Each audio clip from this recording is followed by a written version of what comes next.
Cash Color Cannabis, a high level of conversation on livehip-hop-daily.tv, sponsored by Greenhouse Bliss. And I got my second group of guests in the building today. Chiefs, Scotley, what's good? What's good? Good evening. Good evening. All right, so I got hit in the DM box one day with an event notification, and normally I ignore those, but it's from you, so I kept that shit. And I was looking at it, and I was like, I'm kind of interested. It'd be dope if I actually get them on the show, and then boom. now I got y'all here, man. So so it's dope. Well, let's get into the crux of everything, man. Let's talk about the event. I know we have a dope CBD dinner, and then we're gonna get into your background as well. But let's talk about the event, man. Speak to us about what's about to happen with the CBD dinner. So this is definitely a celebration of the Farm Bill being passed. Yes. Congratulations to that. Yeah. Decriminalized finally CBD Yes. and taking it totally off the scheduled drugs list Yes. for the DEA. Yes. As well as there's a future for banking for it. And so that's a section of the cannabis plant that is now fully legal in all 50 states. And in certain medical states, you can have low THC oil up to 0.005%. Yeah.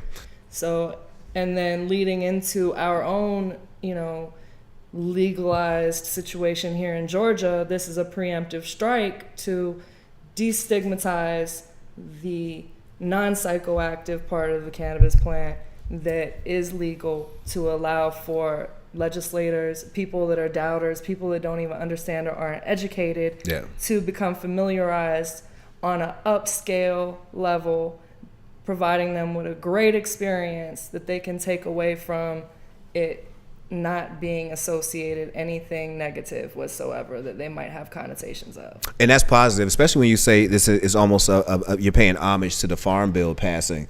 It's almost paying homage to the fact that we can actually do this stuff out loud now in Atlanta, because it's not like we weren't doing parties. It's not like it wasn't happening, but now it's like you can kind of do it and be like, yeah, I got a party now.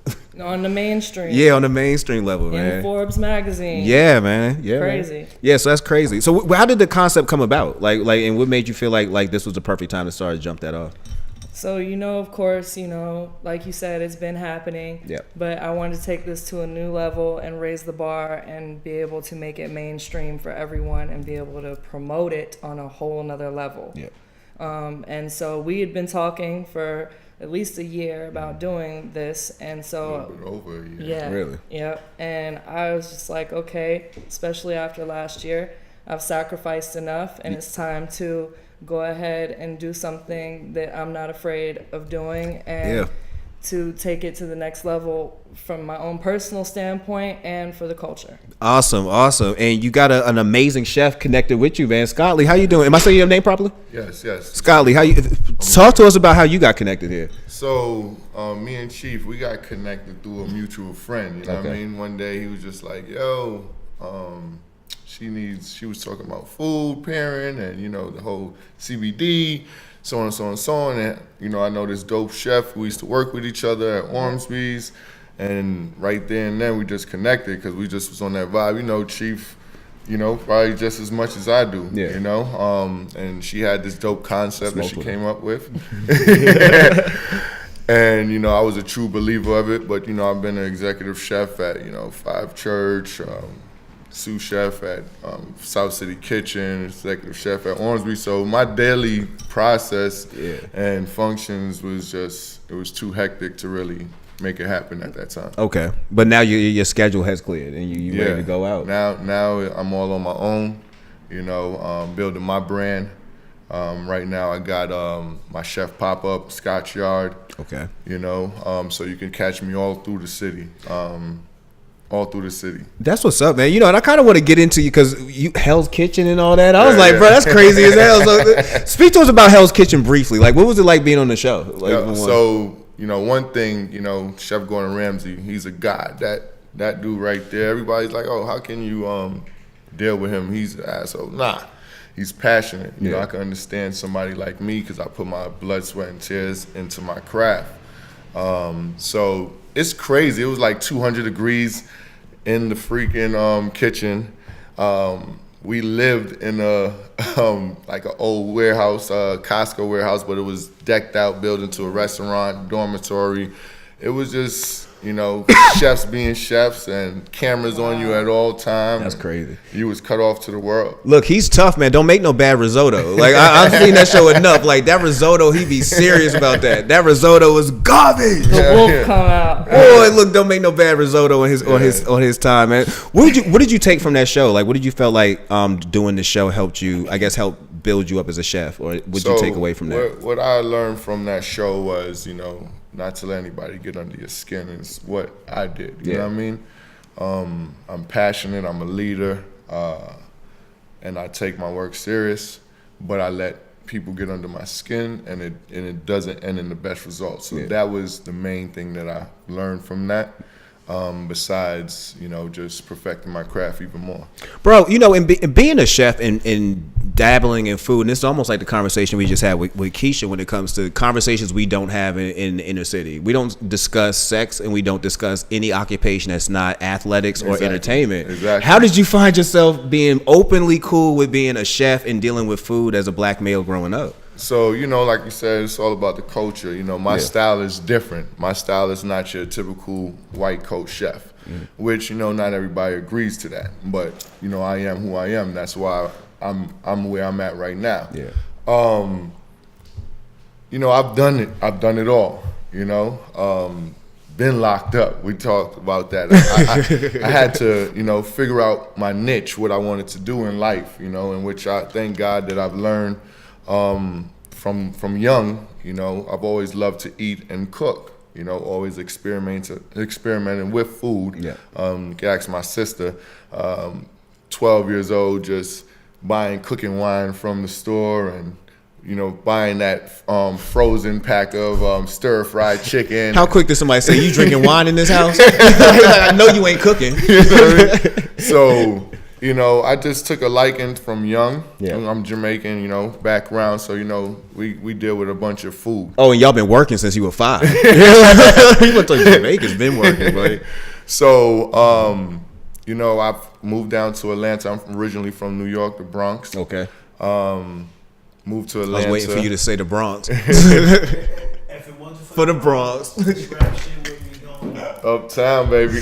We ain't doing this, man. Look, BX is on top right now, but, you know, Atlanta is where it's at. Like I said, I'm representing all Atlanta chefs, you know, even though I'm from the Bronx, New York. You know what I'm saying? I'm still representing Atlanta as a whole, cuisine-wise, but also incorporating my flavors into it. Word. You know? Atlanta's culture. And that's what I said, Atlanta's culture. Yeah. Like being from Atlanta, seeing how far Atlanta has come. Yeah. You know, that we have events that are so upscale now that when I was growing up would not have even been a thought.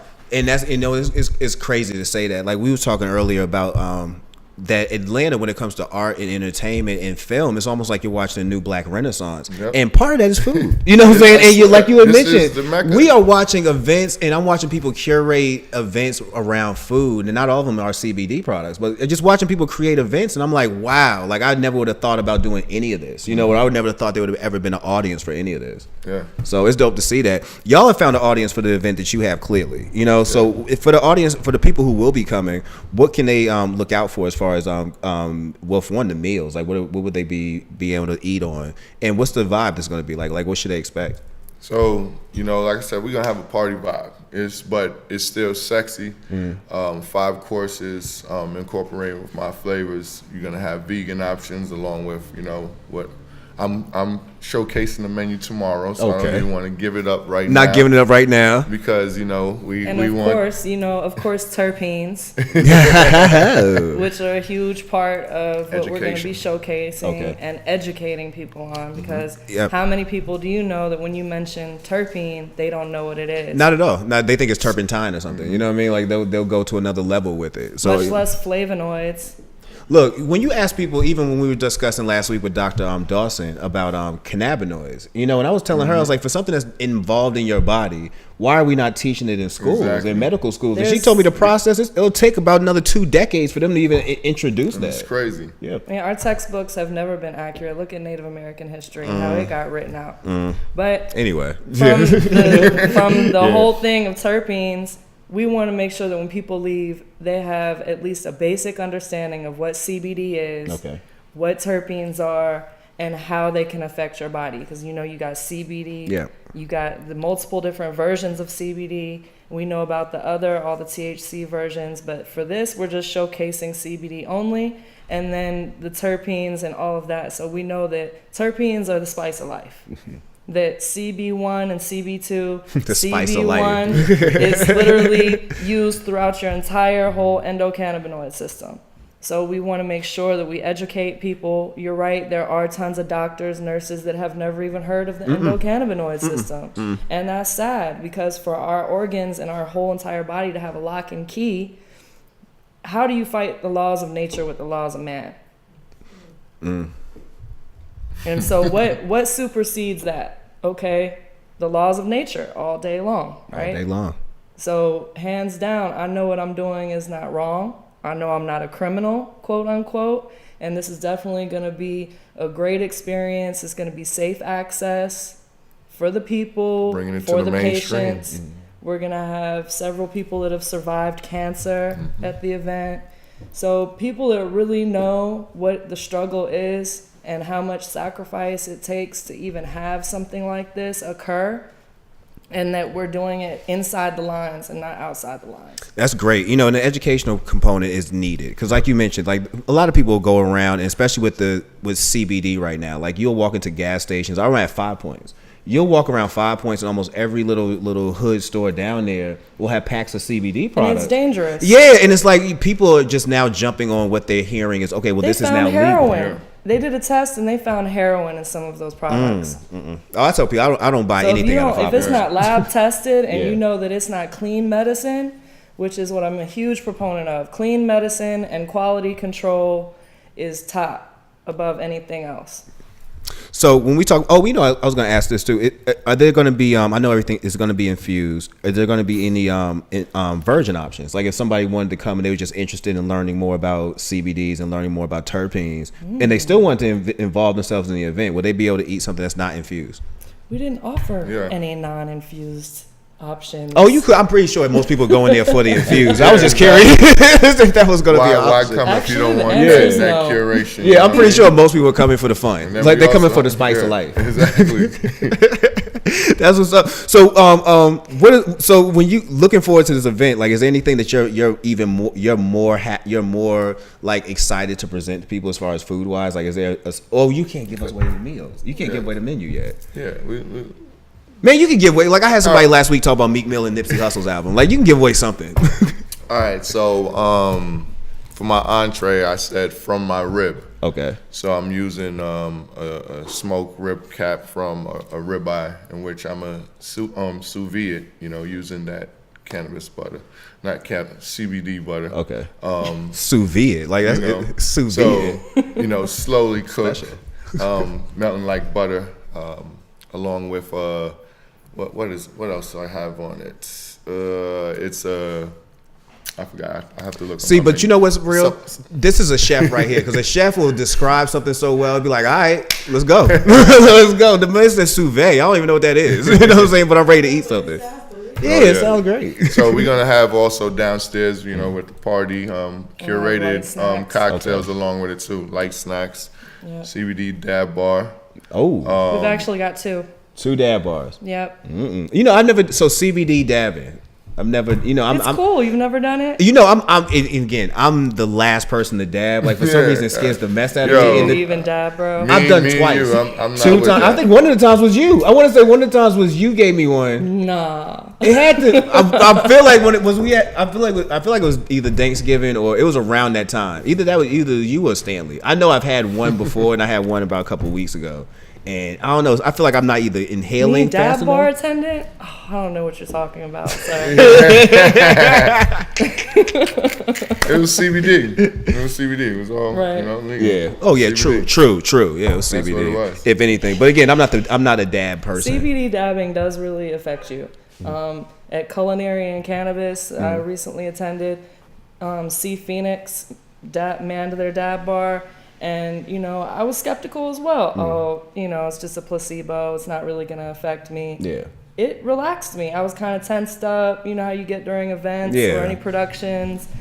It really took that edge off. I felt that way when I had hemp CBD pre-roll that I didn't think it was going to do anything, but I felt like it gave me a chill vibe. Like especially that night, I slept the best after hitting that.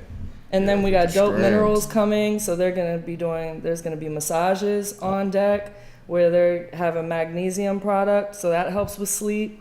Then we've got CBD hookahs available. Oh, y'all gonna have a hell of a time getting people home. You know what I'm saying? Uber is encouraged. Man, Yes, people gonna we be encourage everybody super Uber sleep. and Lyft. People Seriously. people gonna be super Because sleep. it is going to be some drinking Yeah. involved as well. That's why we have those packages too, you know. So Yep, if they there want are to stay overnight overnight, packages. So is this gonna be a one-off type deal, or are we gonna see a It's a series? It's a series. Okay. This is the First kickoff. of many. First of many. First of many. Like I So said, once this, a month. The next one we're going to do, we agreed to do a brunch. So we'll do the brunch next in May. Okay. And so I'll be launching that as soon as we finish this. We just got a great experience planned for everybody. You know, we've been planning this for a minute. We've incorporated a lot of different facets to it and really providing an upscale, you know, whole other level. Like, you know, I'm trying to get to the point, and I wouldn't say it's like a Puff Daddy party at this level. Oh, you but- can say it. hey, my parties is It's a Puff Daddy level party. I like that. It's a Puff You know, Daddy level party. and get to the point Everybody where who we're know they all call white me, they party. be like, man, I'm getting You know, in Atlanta, trouble. you can't have anything quiet for long. Yeah. So All the white party. vibe. Somebody holding a dab rig and just hitting it like that on top of a table. Like like taking it to that level, like Diddy parties level stuff. Yeah, That's so- what's up. So if somebody did want to go to the event or get a ticket, like how could they get involved? How could they make sure they could save their place? So the links are in both of our bios. It's up on Eventbrite. You can search CBD dinner party. My handle is Chiefer Sutherland, CHIEFURSUTHERLAND. And or Coco Pelli CBD Delivery is my CBD page for CBD distribution. You know that Coco Pelli? Do I follow that? She have like 4 pages, man. I'm like, I have 2 pages. Bro, you have to nowadays, Yo, man. They like- and then the way they do, they'll take down your page like quickly. Yeah. Nowadays. I haven't gotten Yo, flagged. trust me, some I've of never some of gotten my flagged, posts, like, which is cool. they stopped it, and I Check. had to like go through the appeal and everything in order for it to get posted. How about this right now? When it comes to Facebook sponsored posts on Instagram, I am 1 for 7. Like they have denied almost every single one, and the 2 for 7. Wow. And the last one I got was a straight argument because I told them there wasn't even no weed in there. Like, are you just discriminating against my name? Keyword, I used the word discriminate in that email. I was like, they coming back with a positive review after this, baby. Show did. Show did. But they was like, yeah, we can't do this inflammatory language, drug use. I was like, sir, there's no drugs at all. And it really wasn't. There was no drug use at all in this video. And I was like, unless y'all are picking on my name, then you have no argument here. Yeah. And my video went up. But they normally just, they Yeah, don't even play around no a more. couple of mine. I'm like, what are you talking about? I just gave it CBD up. I is was like, all legal. y'all don't want my money. Cool. Like, I just gave it up like that. I don't Like, have Facebook unless you want to buy some real estate. Look, Facebook is connected to my Instagram. Yeah, so in order to do those posts, and I'm like, now there's no point. Like, y'all, you literally take nothing. They take absolutely nothing coming through Cash Color Cannabis. Refuse to take my money. Yeah, But so, I mean, you know, so you've seen the Bong Appetit shows Yes. on Viceland. Yes. And the other one, which is done by Branson. What's his name? Action The other one, Bronson. Action Bronson. Action Bronson. Oh, damn, that's delicious. Fuck, that's delicious. Fuck, that's delicious. Yeah, that was a really That's good the show. kind of vibe we're looking for. And then there's several different ones where we can take this to the next level to legal states, California, Nevada, Washington, Oregon. Definitely. Consumption lounges, places where we can really, you know, later on incorporate the other part of the plant and, you know, explore the things that we can't explore here in Georgia yet until they pass this HB bill that we have going through. And I really hope that we get it to push through. I hope that they don't negate the patients. I hope they put the patients first in Georgia. Yeah. And instead of making it a political, you know, like a soapbox, just think about safe access. Think about how long people have been persecuted in Georgia. How many people have lost their lives, have families split apart Sure. over a plant Sure. Yeah, So- yeah. We watch it happen on a regular basis. So hopefully HB 324 does go through. I was watching today through Stanley's Instagram what was going on, and hopefully we see a resolution of this that works for everybody. I mean, I doubt it's going to work for everybody, but It's incremental steps in there you go. progress. That's it. It's incremental steps in progress. Because when I first heard about it, I'm like, you start hearing details. I'm like, of course, this is not going to be something that everybody's going to be for. But it's incremental steps, and you need to make a baby step in order to get somewhere all the way across. Every single state that has been fully legalized had to go through this process. Yeah. So you seeing the fight? We're gonna have the fight over inclusion. We're gonna have all those fights right now. But let's get through the door first. So I'm definitely with that. So the event, again, let people know when the event's gonna be, and again how they can get in touch with it. The event's going to be on March 30th, this coming up Saturday from 5 p.m. until 11 p.m. Again, you can click the link in either of our bios, or you can go on Eventbrite and search CBD dinner party and get your tickets. We've got party options that are $60. We've got dinner options that are $120. All you can drink, $170. You can stay overnight. There's overnight accommodations, literally. It's in a very nice Airbnb estate. Oh, I think I know about it. I think I might know where it's gonna be. Now I do want to go. If it's where I'm thinking. I just put a little view on live today on Instagram. Chef Scotley Innis. ScotleyInnis.com. You can also find a link on my website, along with my Instagram handle for the tickets. Word. You want to spell your handle? Chef. Okay, you should know that. But CHEF Scotley SCOTLEY Innis. There you go, right? Let me With two N's. Look, well, we finally making this No happen. one's Like I yet. said, we really bringing it to pass. Like I said, it was a long discussion, and this is the gotta right bite the time. bullet. I feel like this was the right moment to really, launch it off too. well, congratulations. I wish y'all much you. success for it. Thank you for coming by the show and explaining everything. And that's Cash Look Color. out for the next one. Yeah, you know what? I'm gonna say that before we get out of Bringing here. it all over the place. I actually want to get both of y'all on here individually at one point. Okay. Like get you out of your stage fright and get you up here. And You can see, right? She's like, It's good. I got you. But Yeah, definitely, right. bro, you gonna chop up about this food let's- stuff. yeah, let's Me do and the it. camera. Yeah. please. I'm all for it. But that's Cash Color Cannabis, a high level of conversation sponsored by Greenhouse Bliss, and we out. All right. All right, let's take these pictures.